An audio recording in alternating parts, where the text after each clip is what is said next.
It's the 9th of October 2025. Mel Gibson. Mel Gibson. Mel Gibson and his movies. Oh, all the time during the 80s, Mad Max would be on TV, and Mad Max 2 would be on a TV. You used to see them in their edited form. And then Beyond Thunderdome came along, and I remember seeing Beyond Thunderdome. I saw it at the cinema, and I think it would have been about 1990, maybe 1991. I decided that I needed 2 Australian actors to follow, in retrospect now, to idolise, to follow, almost like role models in a sense.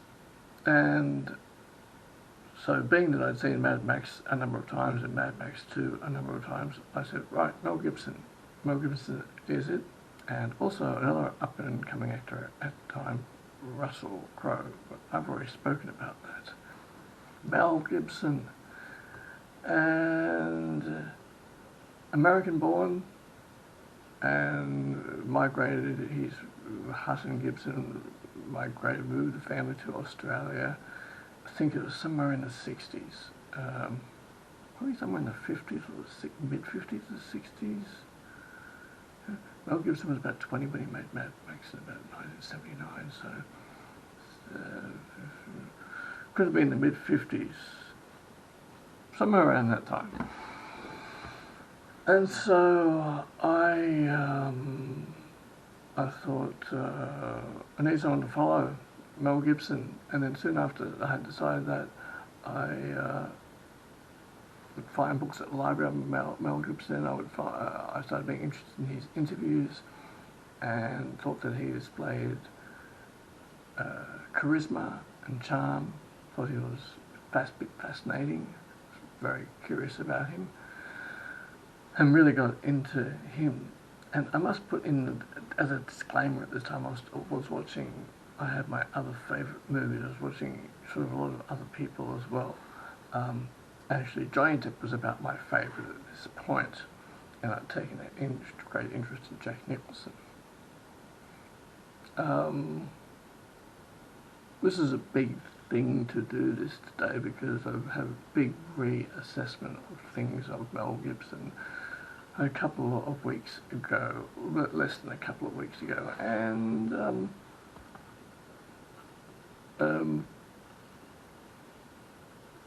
where do I start with this? Because there's a lot of ground to cover. I think throughout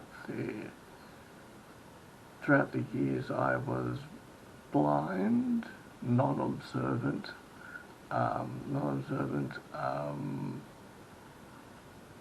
dismissive of Mel Gibson's misogynistic and homophobic ways. Like, Mel Gibson can do no wrong. Mel Gibson. So what happened was, a few weeks ago, look, I haven't seen Lethal Weapon movies in years and years. Probably the last time I watched a Lethal Weapon movie probably would have been around about the very early zeros. I remember Lethal Weapon 4 came out in 1998. Saw it at the cinema. Wasn't overly impressed by it, but still I was like, Mel Gibson. And I watched it once, never saw it again. And a few weeks ago, on my way home, someone had put out a bunch of DVDs on the street, and I went through them, and all the Lethal Weapon movies were in there. And so I was like, okay, so I took them. And that night I watched Lethal Weapon 2. Put Lethal Weapon 2 on, because I get quotes in my head about Lethal Weapon 2 from time to time. And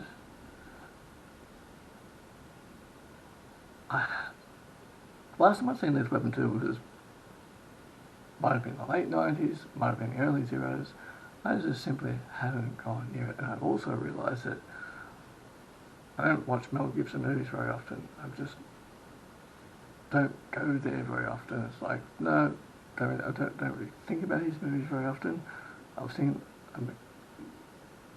as it turns out, I've seen about 60% of them. the movies that Mel Gibson has made in the last 8 years or so, I haven't seen them.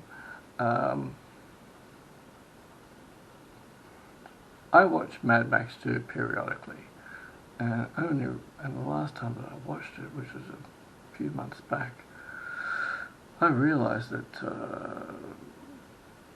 Mel Gibson's character, that Max Rokitansky, Max, is not a very good character, but Mel Gibson plays the villain in Mad Max. And when I was in Los Angeles, I went to visit this cinema place called Classics. I just went in there to say hello. And I mentioned Mad Max 2 to them, and I said, do you know, I've seen Mad Max 2 like 50 times. And they said, great movie, yes. And I said, the last time I watched it, last couple of times I watched it, I realised that Mel Gibson plays the villain. And the guy said to me, you're not the first person to mention this to me. He said, it's really interesting, I'm going to have to watch it again. He said, you're not the first person to say this. I said, Max is not a good person. I said, you're not the first person to mention this. Now, Lethal Weapon 2, I put it on, and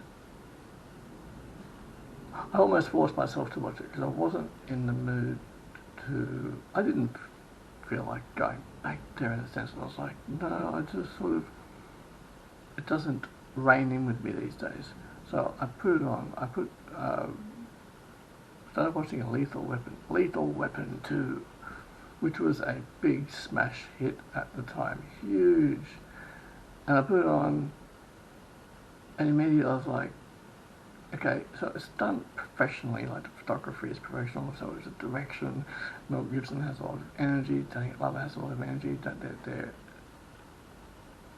that. And I was like, oh no, I'm not enjoying this. This is not funny. This is a bit even racist. This is watching it, and the humour that is displayed. And I'm not appreciating this humour. I'm not appreciating the humour from Gibson, and I do look at movies from a logical point of view, and started realising that Mel Gibson was the antagonist.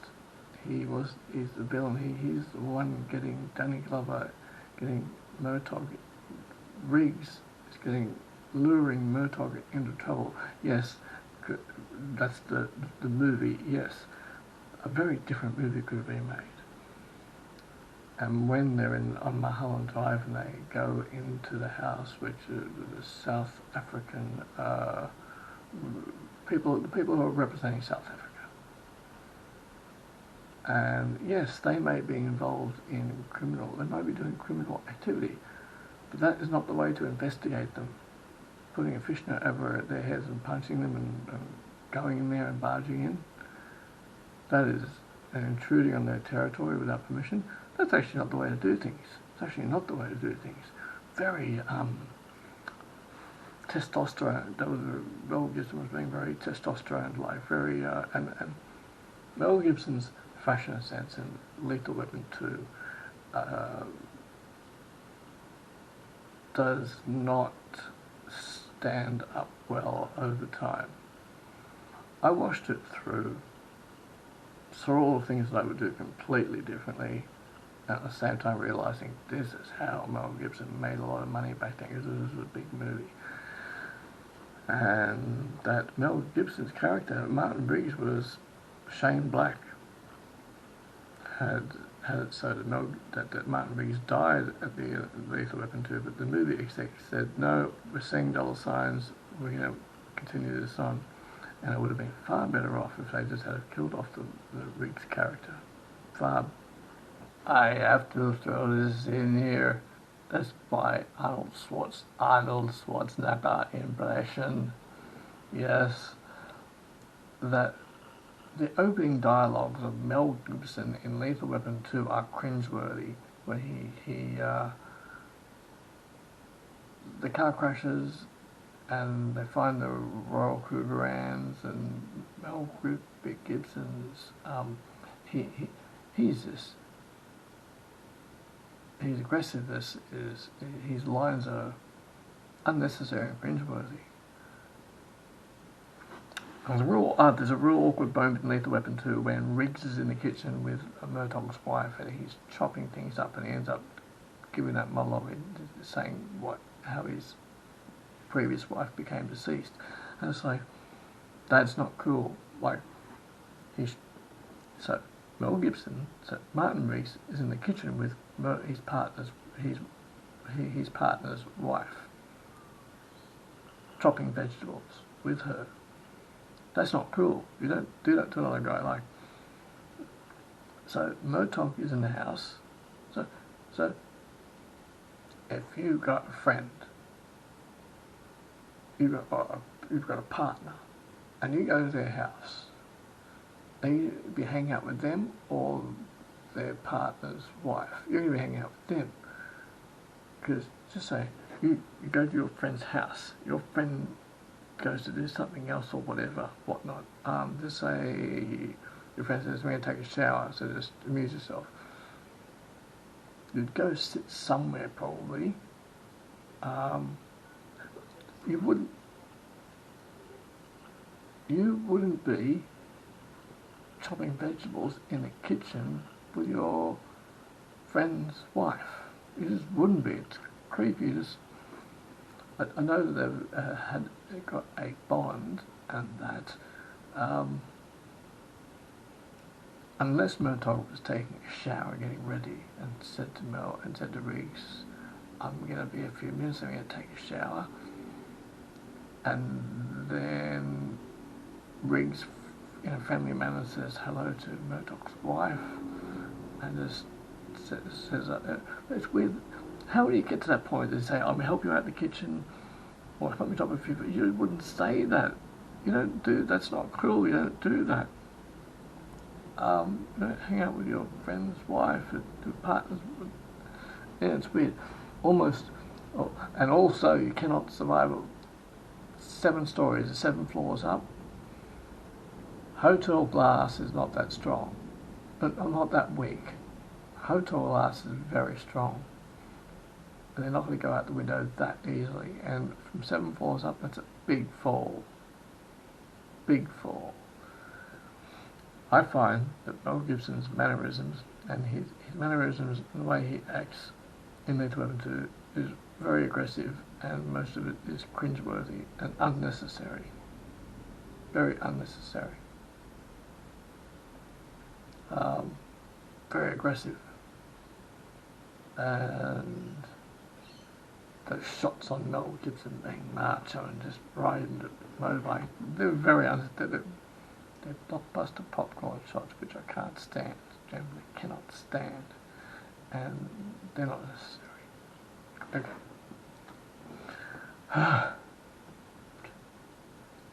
I'm pretty. I am, I'm pretty. Back to what I was saying.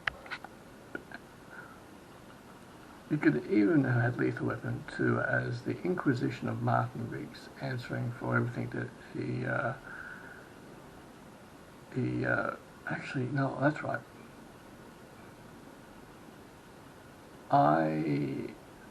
Lethal Weapon 3 should have been the Inquisition of Martin Riggs. He can answer for everything that he did in Lethal Weapon 2, because Martin Riggs inadvertently gets all his cop buddies killed in Lethal Weapon 2 because of his own selfish,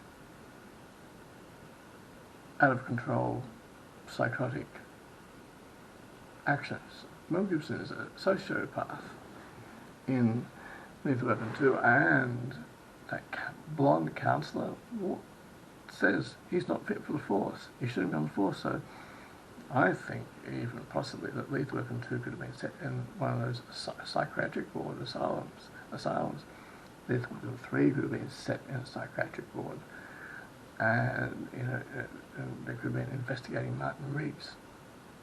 I have to throw this in here. That's by Arnold Schwarzenegger impression. Yes, that the opening dialogues of Mel Gibson in Lethal Weapon 2 are cringeworthy, where the car crashes and they find the Royal Cougarans and Mel Gibson's, he's this, his aggressiveness his lines are unnecessary and cringeworthy.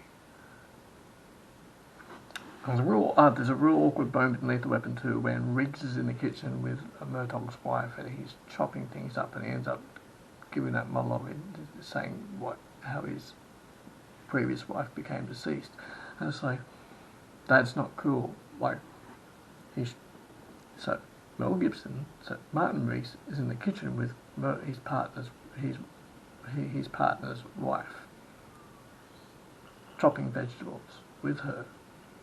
That's not cool. You don't do that to another guy. So Murtaugh is in the house. So if you've got a friend,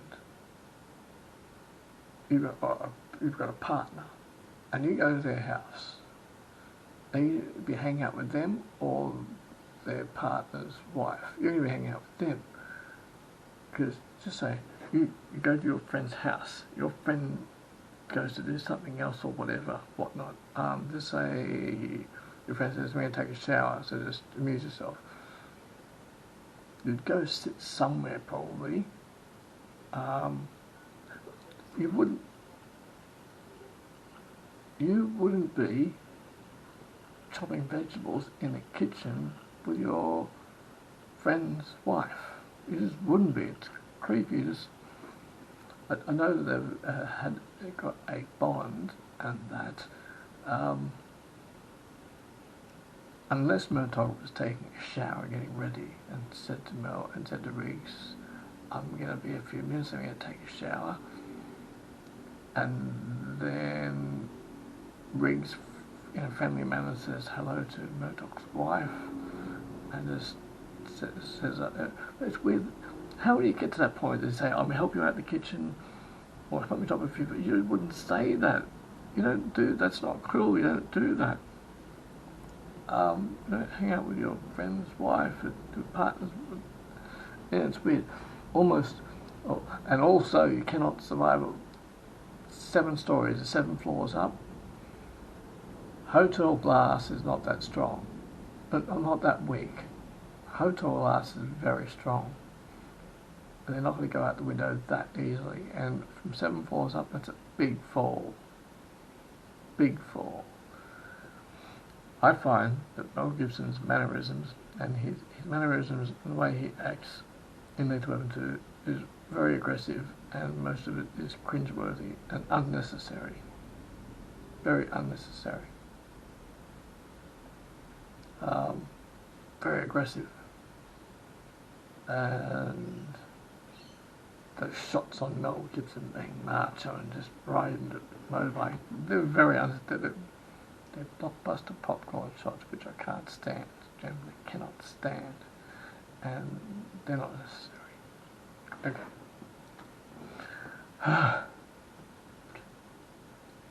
I'm pretty. I'm pretty. Back to what I was saying. Also, what was a good point there too, with something else. Lethal, I forgot what I was going to say, but, oh, that's right.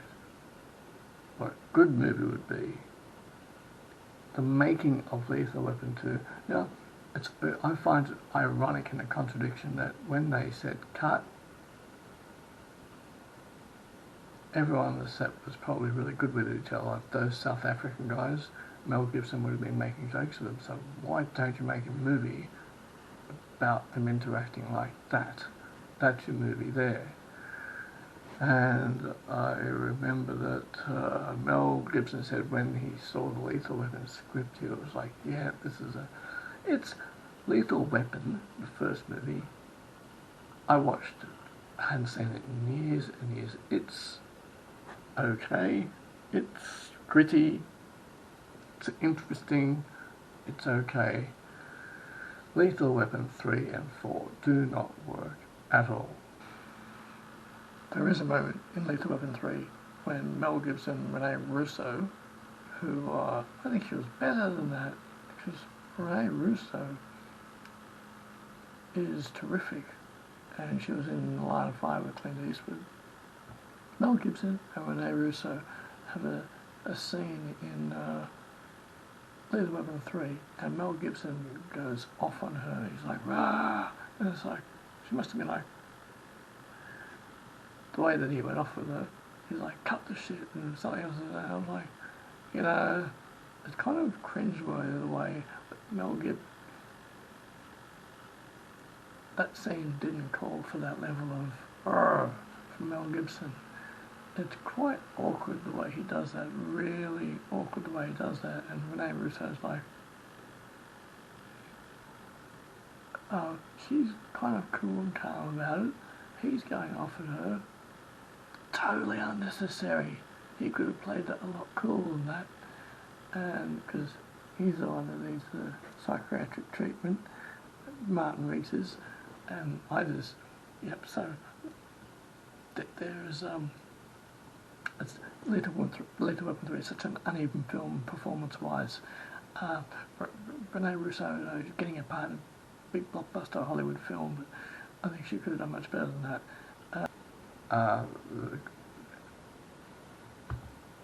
There's that. So, it occurred to me a couple of weeks ago that over the years, I really haven't gone near any Mel Gibson movies in years and years. I can watch, I used to watch hours and hours of Mel Gibson interviews because I thought he was quite animated and interesting to watch. And it's like,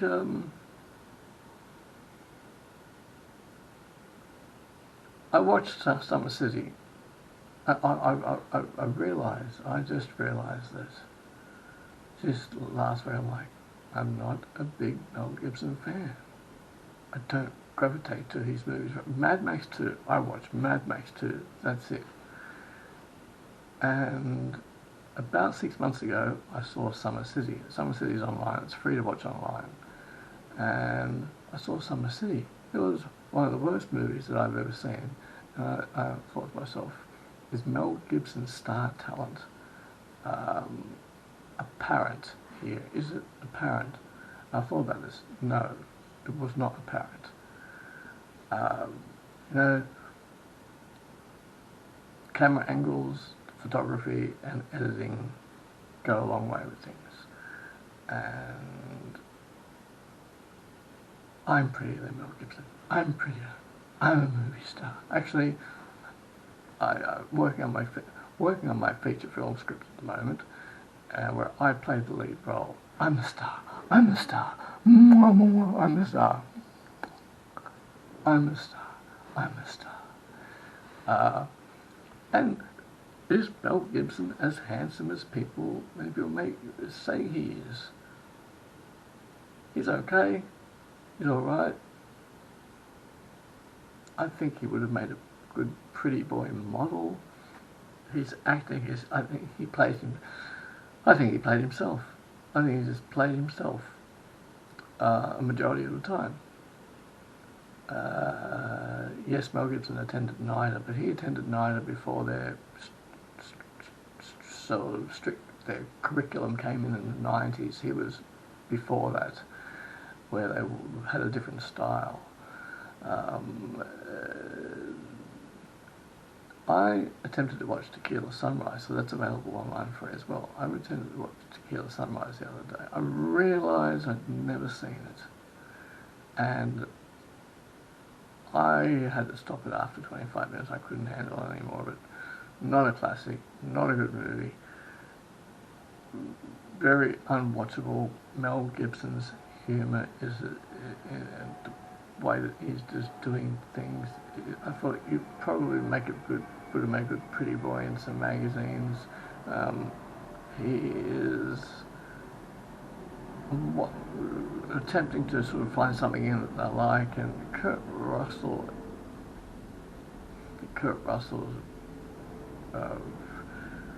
not really in his prime yet. It was very difficult to watch. I don't think it was put together well. Just something annoyed me about Mel Gibson in it. And oh my goodness, oh my goodness, oh my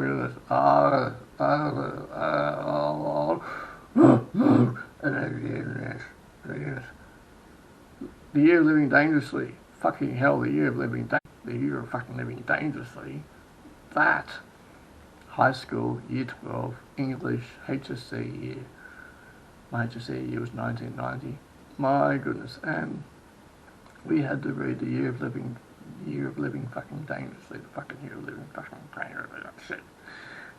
And I think I barely got halfway through the book. The English teacher said, we're going to do this as a bit part of the HSC, and we're going to have fun with it. It was good. Did you like it? Did you dislike it as well? And our teacher said, look, watch the movie, Mel Gibson's in it. And we got to the HSC, we got to the exam day for English at the HSC, and I had read half the book begrudgingly, and I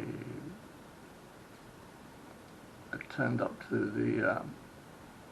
that morning a bit stressed because I was like, and the teacher had gone through everything in class about the questions and all aspects of the year we live in dangerously. I really fucking didn't care about it.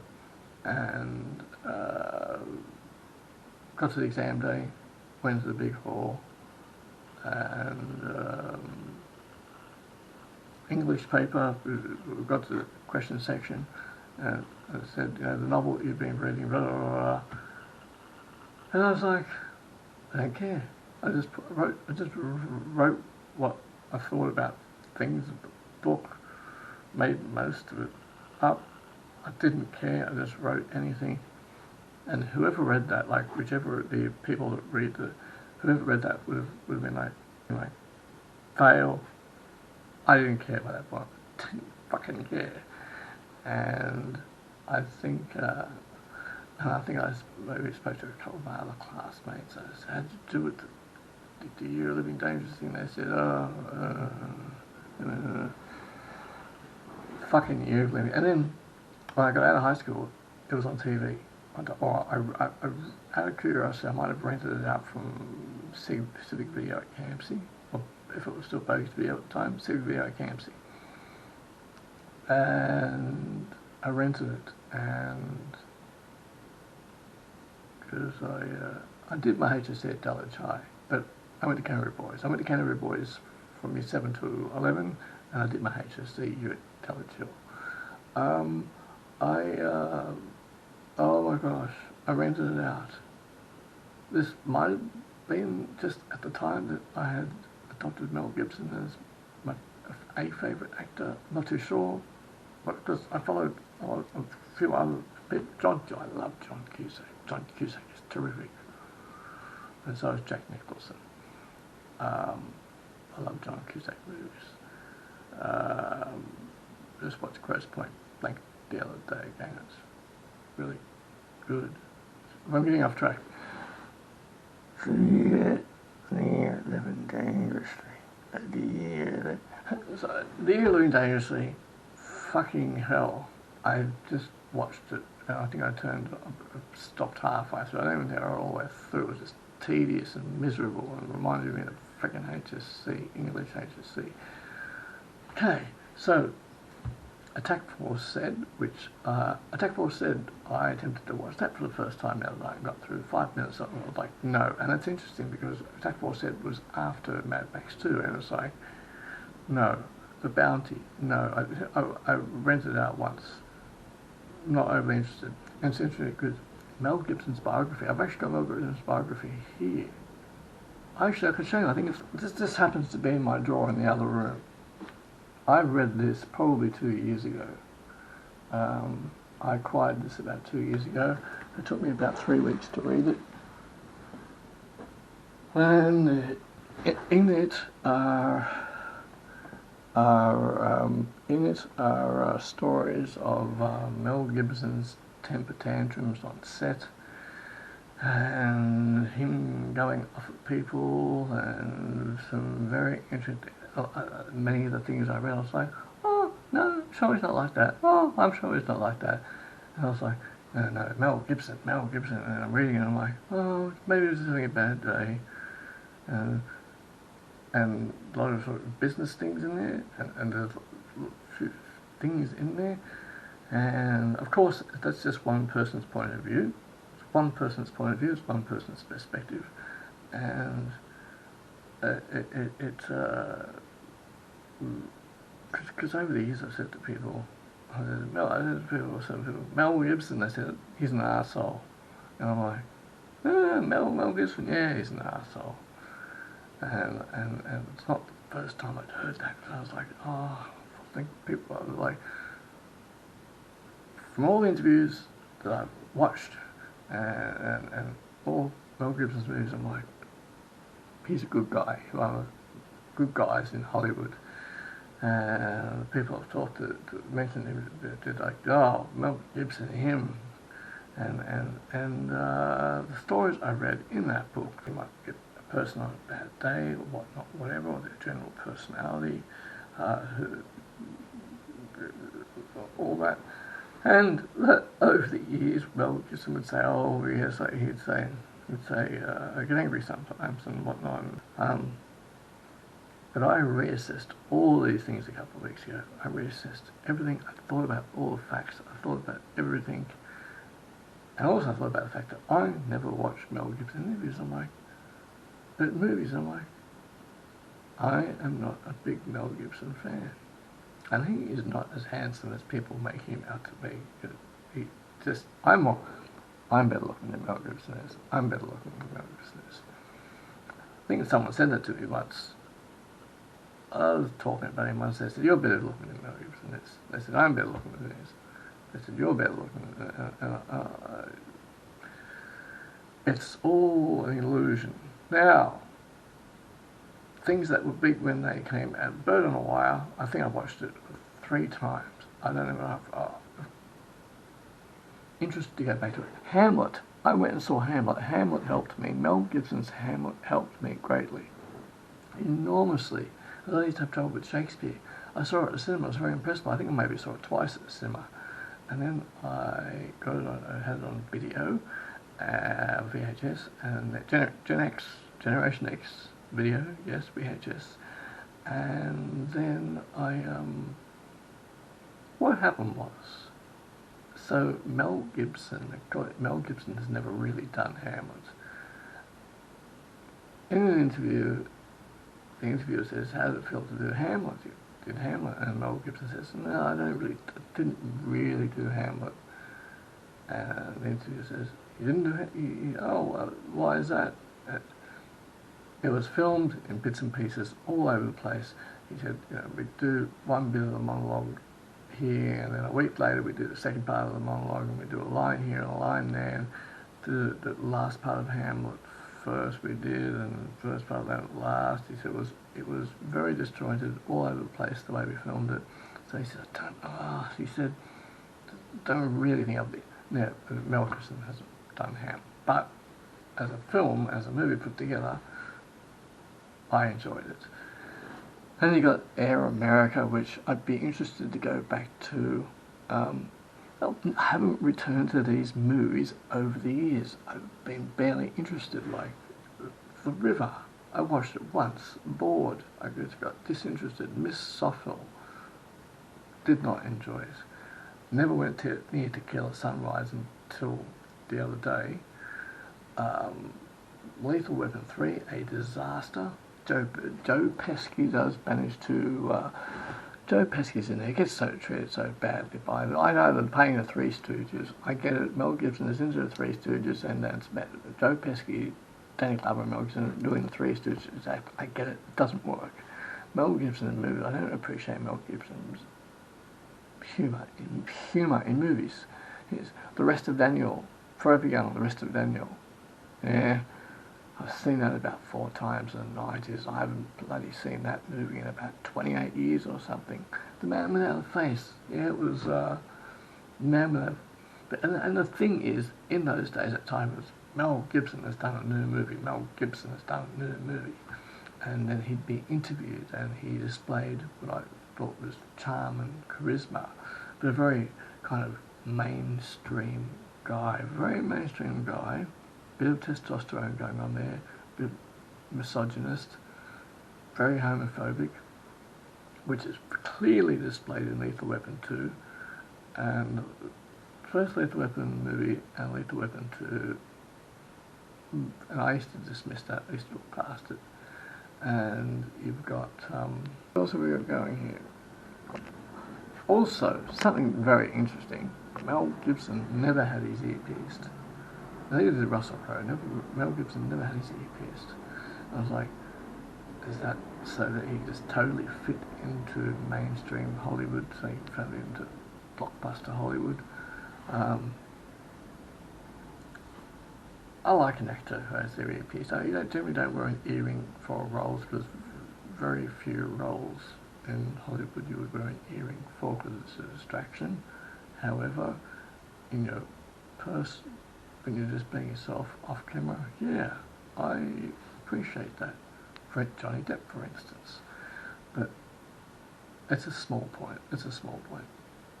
Now, big movie, when it came out, and Maverick, I didn't see it on the big screen. I wasn't interested. But I'm a Mel Gibson fan. I just wasn't interested. I've seen bits and pieces of it, scenes of it, not just, I'm so mainstream blockbuster, because I suppose I didn't know if I realised it at the time, but I was very much into independent Hollywood movies, like art house. I couldn't handle big blockbusters too much, never really could. Not too much. I liked the more eccentric, and Mel Gibson wasn't doing eccentric. Mel Gibson was doing macho testosterone stuff. Macho testosterone. And Maverick, never cared about it. But I saw a few snippets of it. I was like, oh, this is really blockbuster, mainstream stuff, Richard Donner, because Mel Gibson, Richard Donner was looking for a vehicle for Mel Gibson to have a comedy.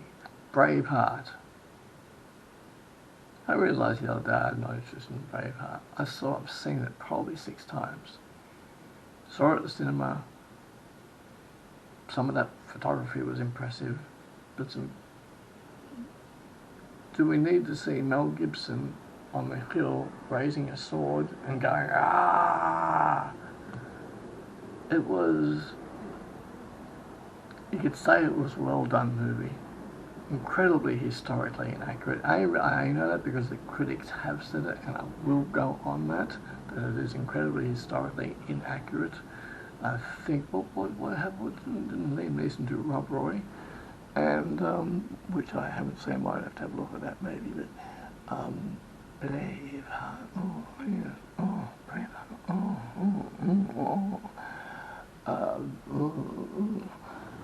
movie star.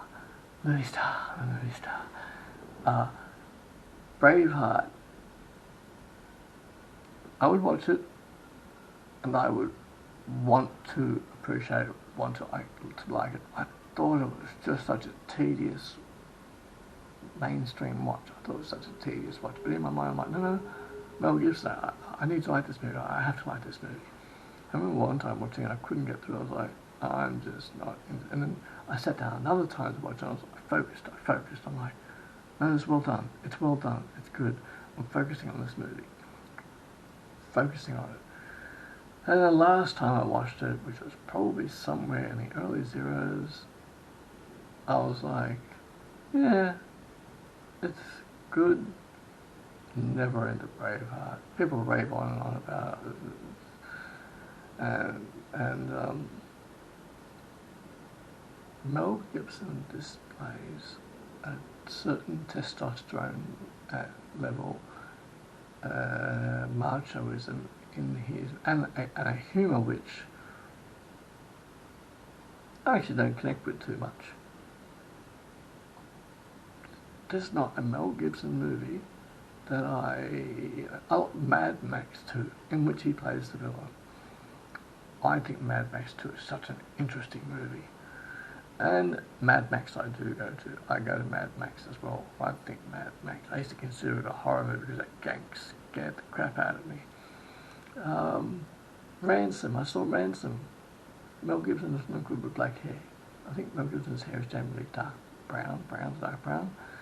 Ransom, yeah, I saw it once, didn't think much of it. Conspiracy Theory, saw it once, didn't think much of it.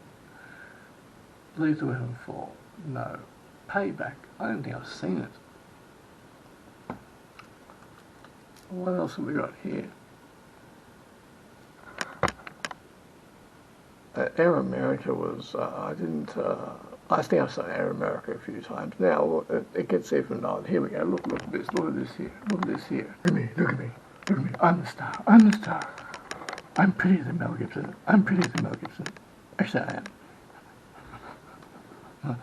My partner, she says, you're prettier than Mel Gibson. Way prettier.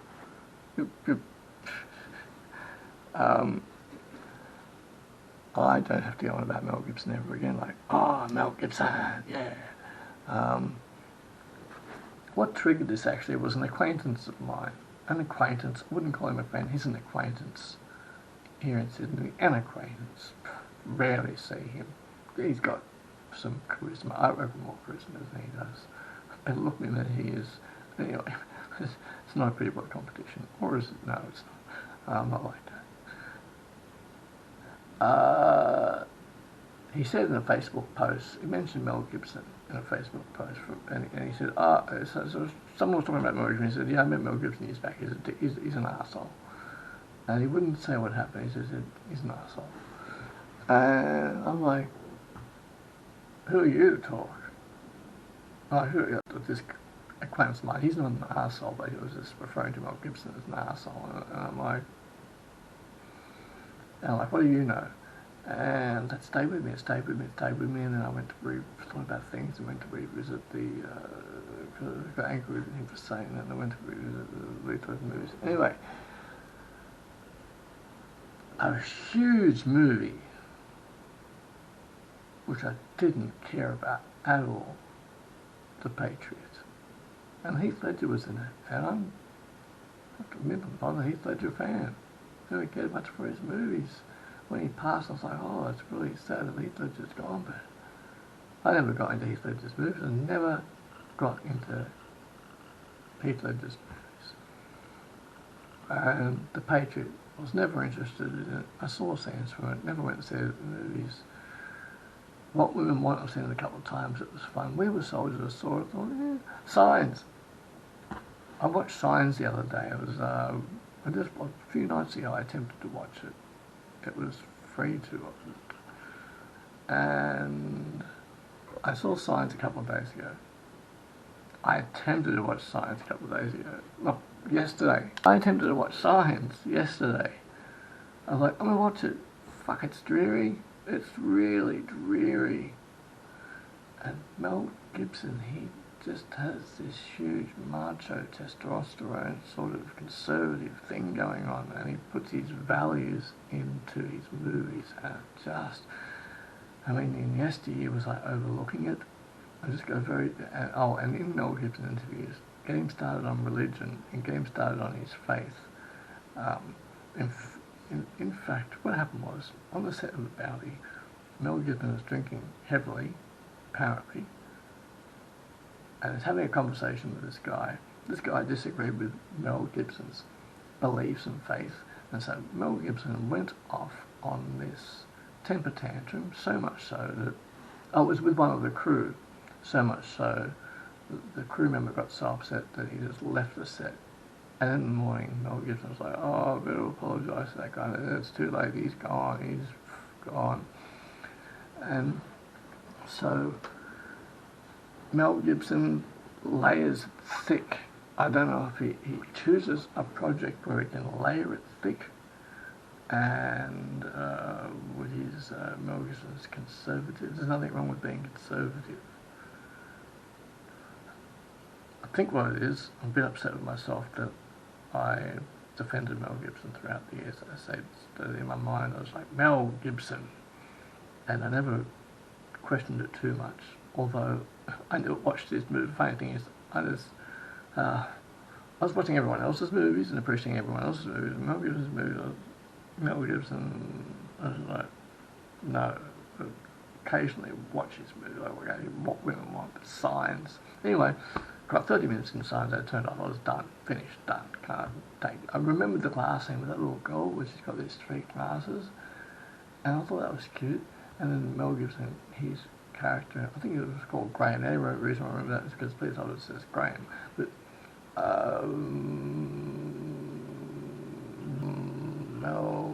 Mel Gibson says, if you're going to pour a glass of water out, you're going to finish the water. You get yourself a glass of water, you finish the first one. Finish the first one before you go on the second one. Finish it. And he said, you're going to finish. Anyway, I turned it off after. I turned it off. Now, Expendables. I've never seen it. Maybe I should watch the Expendables. And what Mel Gibson got into, or he said all that stuff, and what was it, 2006? He said it. And at the time, I didn't think it was a really big deal. Didn't care about what he said. I didn't think it was a big thing. How do I feel about it now? Yeah, it was a bit of a big deal. Still half don't care about it in a sense, but now that I realise I'm not a Mel Gibson fan of his movies, yeah, what he said wasn't great. It wasn't great, and he really has a temper. Mel Gibson has a temper, and I just used to overlook those things. He, Blood Farm, I think I saw it. Daddy's Home too. Haven't dragged across concrete. Who does Mel Gibson drag across concrete? Big one, right? The Professor and the Madman. Sean Penn, who looks like he's made out of concrete. Job done wrong. Looks like he got into a big brawl. I've never seen that. Now, movies that... So everything that Mel Gibson was making 2017 onwards, I haven't seen them.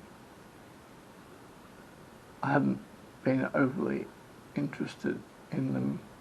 It didn't come to my attention. I haven't been overly interested in them. And I realised this the other day. Also, doing his the events that he does now.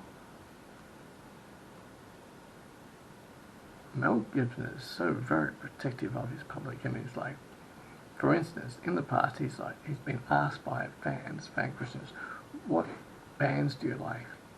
And he gets so evasive. Like, if he says what bands that he likes, it'll affect his career. And he says, oh, well, I grew up with the music of the 50s. Like, I enjoyed the Beatles, and I enjoyed the Beatles, and it's like, for fuck's sake, just say a few bands. And he won't ever do that, because he thinks that will affect his career. Well, your career is really a lot of mainstream movies with the unnecessary sex scene in the middle of them. And especially for Lethal Weapon 2, where you are actually engaging with your almost forcibly interacting with the South African people, their secretary, or and she just happens to be a thin blonde, and Mel Gibson has a sex scene with it. It's such a fucking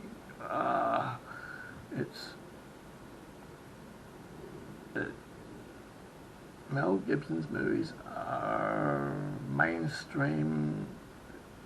I once heard that somebody said Mel Gibson is the Hollywood yes guy. He just says yes, the Hollywood yes guy.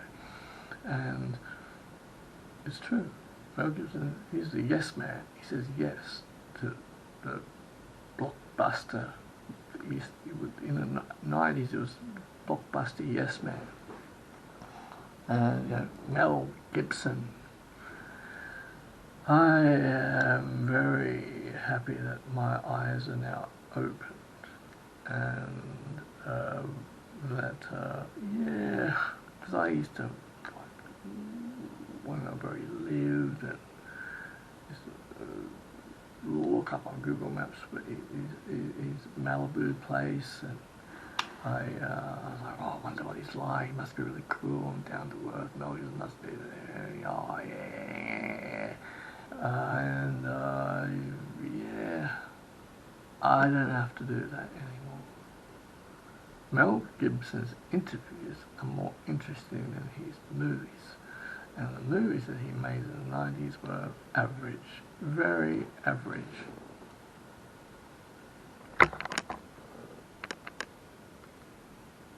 The 90s, he stalemate during the 80s. We could say, oh no, Mad Max 2, and then you've got when everyone cared about Mel Gibson. Actually, you know what? Did everyone care about Mel Gibson? It was just the fact that I just chose him as. Did everyone care about Mel Gibson? There would have been a lot of other people out there who would have said they don't care about Mel Gibson. I did. But a lot of other people would have been, who cares about Mel Gibson? Who cares? And there were many other actors doing far better quality of work than, because Mel Gibson was almost like the pretty blockbuster boy. Because latest Mel Gibson movie, I'd be like, that's ruling mainstream. But and I didn't watch half the time. I didn't watch half the time. 80% of the time, I just didn't watch. And a big one for me was The Patriot. I was not interested in The Patriot at all. Couldn't have cared less about it. I half cared about Braveheart. I was too busy watching other movies. Every now and then I'd be like, oh, I should watch Braveheart. I should like Braveheart. Air America. I remember when that came out. Maybe I should just watch it again to verify that I should go in open mind at least. Bird on a Wire. Mel Gibson's humour is. His interviews are interesting until you get him on the subject of religion and his things.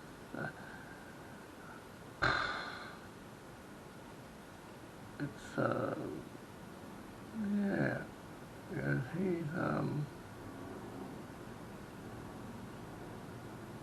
not interested in his movies. Rarely go to them. And the other week I said, am I as big a Mel Gibson fan as I claimed? I'm more of a Mel Gibson. And Apocalypto is very good. Passion of the Christ, I saw it a couple of times. Intense, heavy, Apocalypto was good. And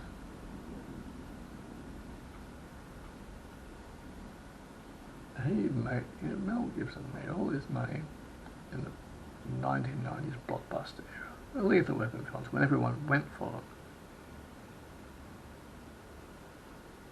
And he's doing Lethal Weapon 5, which Lethal Weapon 5 could be Mel Gibson, Martin Rees in a psychiatric ward, perhaps, or I don't know, something.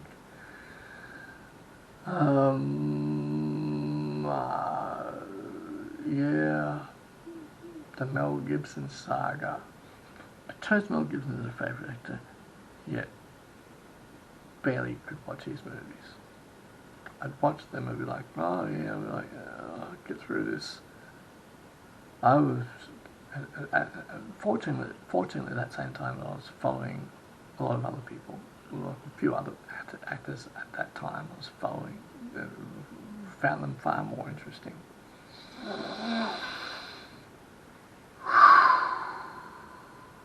Matt Damon is more interesting than Mel Gibson. There's a lot of people that are more interesting than Mel Gibson. In fact, Mel Gibson could have been considered the pretty boy yes man of Hollywood. Maybe he would have been. Was he? So Mel Gibson, yes, And I will still continue to watch Mad Max 2. Mad Max 2 is a great movie, great movie. I might watch Hamlet again. I think I might rewatch Hamlet if I can find it somehow. I'm curious about Bird on a Wire. But geez, Tequila Sunrise was miserable. Anyway, I've made my point.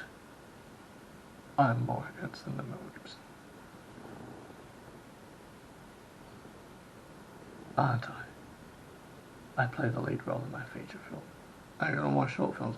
In all my short films, there's about 30 short films for my short films. I play the lead role in all of them. Oh.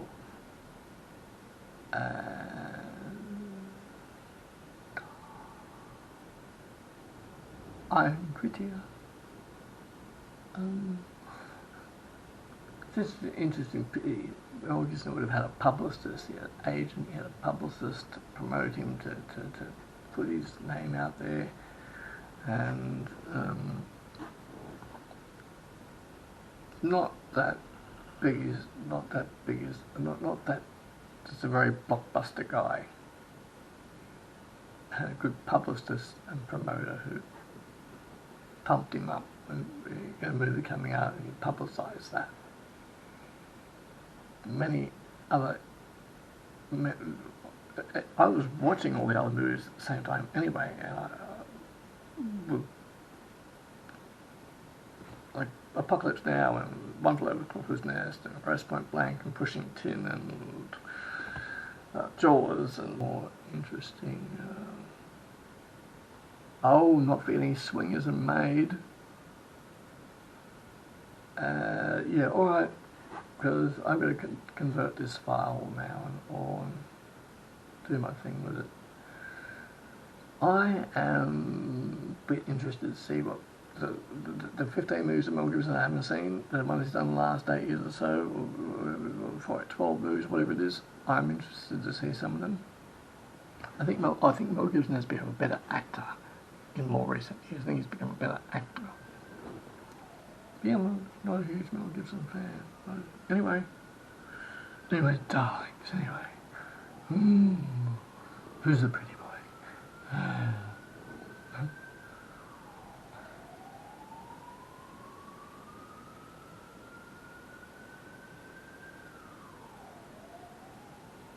Who's the pretty boy? Okay, thanks for watching.